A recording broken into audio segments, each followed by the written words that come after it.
Men of Reddit, what happened in Vegas that didn't stay in Vegas? What are some things you feel ashamed of now? A friend came back with a drippy dick and gave his wife gonorrhea. The funny thing was, she and another married friend were having an affair. All four got it. Both divorced. One of my buddies found out his wife was having an affair, so he arranged a guy's trip to Vegas to get an escape from everything.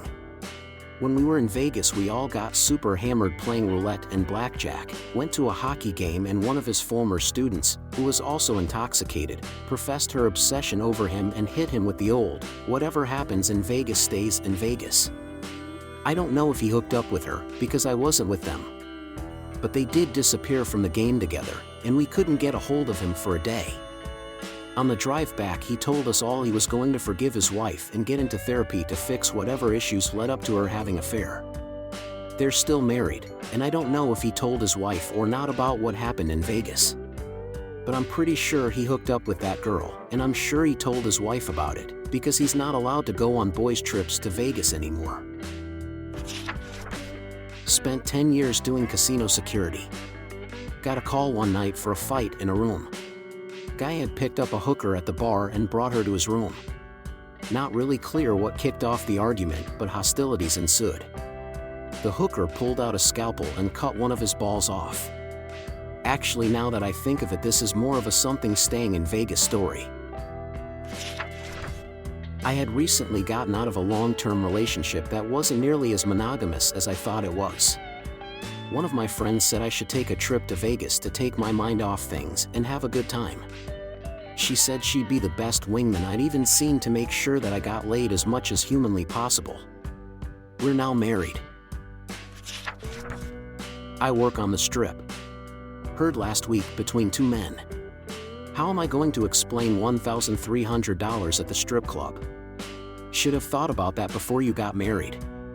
Wasn't thinking about it when her titty was in my mouth. Lovely. I had 8 hours of liberty on New Year's Eve in Vegas 1972. I had been out of boot camp for 7 weeks. Took a special services bus from 29 Palms to the Sands.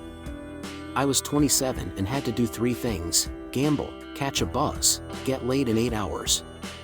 Sat down and played blackjack for a bit, was up a little, it was around 10 o'clock, so time to move on and see what I could get into. Had been talking to a squid, Navy guy, I met at the table, and he said he had a car and a joint, let's take a ride to catch that buzz. We did, and he dropped me downtown, and we parted ways at Gold Gulch, and I went to gamble some more. It was about 11:30 and I had time to win some money. I gambled through midnight and won about $100 between a couple of slot wins and a hot half hour at blackjack. I jumped in a cab around 1:30 a.m. and told the driver I wanted to get something to eat and head back towards the Sands. We're headed down the Strip, and I said, "Hey, where can I get laid?" He said, "You want to get something to eat or get laid?" I said, "I can eat anytime." So we're off, and he cruises by some girls. I see a cute one and she gets in. We drive around a bit, but all the short-term hotels are full. So I say I'd FCK her in the cab, and she said she'd never done it in a cab before. I got the cab drivers okay. As long as I get a good tip, I don't care what you do back there. So we get naked and get busy down Sahara Boulevard.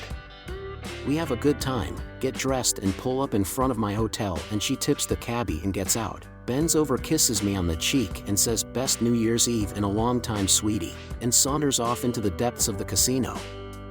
I was a little stunned and asked the cabbie what just happened. He's like, "Dude, I don't know, never saw that before." I had lots of lovers in my life, but I am pretty sure I managed to actually show a girl a good time once. All those credit card charges. I called Amex explaining what happens in Vegas stays in Vegas, but they didn't see it that way. Not me, but my brother's friend who was getting married said he wanted the American Vegas bachelor party cause he was inspired by the Hangover movie. So my brother and the rest of their gang flew to Vegas and had quite the fun. My brother's friend ended up meeting a Samoan stripper, came to the conclusion he wasn't in love with his fiancée anymore, and ran away with the stripper. I guess that didn't stay in Vegas 'cause my brother had to be the one to break the news. It was a huge mess, and when the friend came back after weeks God knows where, he had actually married the stripper. All except my brother and their gang cut all contact with him after that. Even his parents refused to speak to him for a year. His now ex-fiancée is dating someone else now but still gets pissed when she sees him with his wife because she is now pregnant with his kid. His ex was pregnant too, but apparently she felt her ex-fiancé left her 'cause she was once pregnant but decided to abort 'cause she was not ready to be a mother. My brother's friends surprisingly have a loving relationship with his now wife. They seem to be into each other a lot. I brought my then girlfriend with me when I was on a work trip, and that's when she became my wife of the last 10 years. We ended up pretty well shit-faced and somehow landed in a little white chapel run by a tiny Asian woman who was more than happy to marry us. The funny thing is, my wife was scared to tell her parents, so we went with another wedding a year later. So I've now been married to the same person twice without ever being divorced. Went to Vegas in 2011. Out in front of the MGM Grand there's a big lion statue. When we walked into the casino in the afternoon there was a small pack of stray cats by the statue, and I joked to my then girlfriend that they must think the big lion is one of them. On the way out of the casino most of the cats were gone, but there was a single all-black kitten, maybe 3 or 4 months old, running around frantically. It was scared, wet, and had probably been left behind napping. I came up to him and he was all over me, yelling like crazy, rubbing up against me. Climbed right up my jacket onto my shoulders when I knelt down and was purring in my ears. We took him to a local vet and he wasn't chipped. Booked an appointment for the next morning to have him chipped, fixed, and registered because we were leaving the next evening. I present, Leon. Named after the MGM Grand Lion statue. The cat did not stay in Vegas. I like to tell people that he's the only jackpot I won. Chlamydia. Last Vegas bachelor party a few years ago, a friend broke his ankle crossing a street. That certainly didn't go away on Monday. St. Patrick's Day 2010. My partner and I had our honeymoon in Vegas and got way too drunk and had unprotected sex in St. Patty's Day. Our first kid was born 9 months and 1 day after we got married. What happens in Vegas doesn't always stay in Vegas. Our friend insisted he was going to go find some coke. He disappeared for like 4 hours. We eventually bumped into him later that night and he showed us a picture of him in some apartment somewhere with 2 very heavy-set women next to him on a couch. He was forced to smoke something out of a crack pipe, they took his money, and he was pretty traumatized. We never talked about it again.